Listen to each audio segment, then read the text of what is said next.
ते करावं। त्यांनी शेतकऱ्यांची कर्जमाफी जी आहे ती कर्जमाफीचा निर्णय हे ताबडतोबीने त्यांनी घ्यावा। त्यांनी स्मार्ट मीटर जे आहे त्या स्मार्ट मीटरचा निर्णय रद्द करावा, त्याची त्यांनी होळी करावी। आणि जर त्यांनी हे केलं तर आमचे आरोप जे आहेत ते आरोप चुकीचे ठरतील आणि त्यांना दुर्गा हा महाराष्ट्र म्हटल्याशिवाय राहणार नाही। मात्र आता स्थिती अशी आहे की त्या गुंगी गुड्या तर आहेतच आहेत आणि हे जे भारतीय जनता पक्ष तो पक्ष रोज त्यांच्या पक्षाला, त्यांच्या आमदारांना, त्यांच्या खात्यातल्या मंत्र्यांना जे हाल लावले आहेत, त्यांचं कोणतंही फाईल क्लिअर होत नाही, त्यांच्या विभागाकडे विशेष मुख्यमंत्री लक्ष देत नाही। त्यामुळे आता कुठेतरी राष्ट्रवादी जो अजित पवार पक्षाचा पवार साहेबांचा जो पक्ष होता हा मोदीच्या अमित शहाच्या ताटाखालचं मांजर झालाय का, अशा प्रकारे आज एक संशयाची स्थिती ही त्यांच्या पक्षाच्या संदर्भात निर्माण झाली आहे।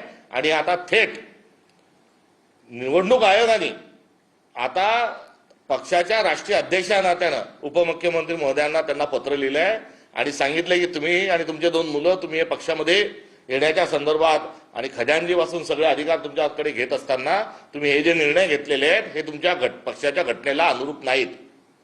आणि या प्रश्नाचं देखील उत्तर अद्यापपर्यंत त्यांनी दिलेलं नाही। त्यामुळे राजकीय पातळीवर कुठेतरी, माफ करा, नैतिक पातळीवर आणि निवडणूक आयोगाने विचारलेल्या प्रश्नावर जर त्या काहीच बोलत नाही तर गुंडी गुडिया हा त्यांच्यावर केलेला आमच्या पक्षाने जो आरोप आहे तो योग्य आहे।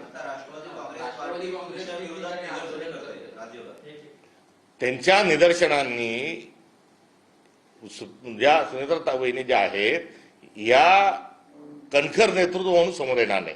त्यांनी आमच्या कार्यालयापुढे निदर्शनं करण्याच्या ऐवजी त्यांनी बाणेदार आणि एक गाव 2 तुकडे अजितदादांच्या जी शैली होती त्यामध्ये त्यांनी निर्णय घ्यावे आणि त्यांनी तसे जर निर्णय घेतले तर आपसूक स्वरूपामध्ये आम्ही केलेल्या आरोपांना कुठेही लोकांमध्ये त्याची चर्चा होणार नाही।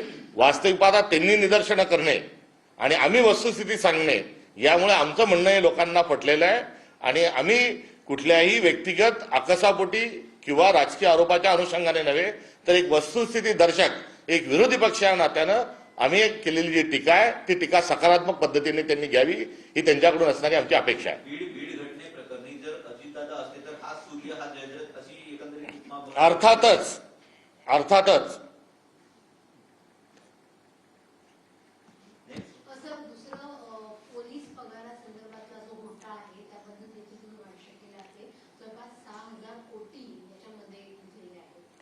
गोंधळात गोंधळ असा एक चित्रपट फार पूर्वी हा प्रकाशित झाला होता, त्यांनी फार धुमाकूळ घातला।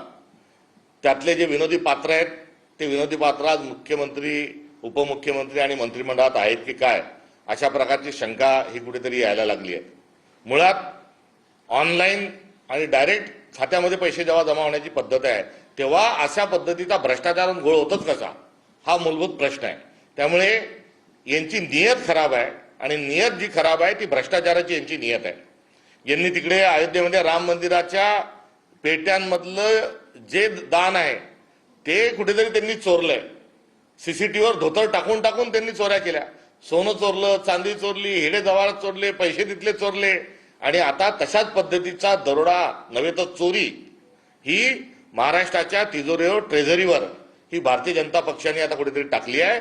आणि यामध्ये गृहमंत्री जे आहेत हे गृहमंत्री यामध्ये थेट स्वरूपामध्ये जबाबदार आहे। त्यांचा कुठलाही प्रशासनावर वचक नाही, त्यांची प्रशासनावर कुठल्याही पद्धतीची पकड नाही। इन्फ्रामॅन स्वतःला म्हणून घेणारे डिझास्टर मॅन आहेत आणि अशा पद्धतीने कर्मचारी असल्याचा भास करून ऑनलाईन करत असताना खात्यामधून सरकारच्या कोट्यावधीची, हजारो कोटी रुपयांची रक्कम निघणे याचाच अर्थ ते डिझास्टर मॅन आहेत असाही एकीकडे होतो, तर दुसरीकडे महाराष्ट्राचा गृह विभाग हा पांडू हवालदार चालवत आहे असं पुन्हा एकदा नव्याने या निमित्तानं कुठेतरी सिद्ध होत आहे। या प्रकरणाची थेट पाळंमुळं ही मंत्रालयाच्या 6व्या मजल्यावर आहे आणि मुख्यमंत्र्यांचा हा असणारा एकंदरीत तेही या या सगळ्या प्रकरणामध्ये तेही लिप्त आहे। असून नसल्याचा भास करणे म्हणजे 420 आहे। आता ही 420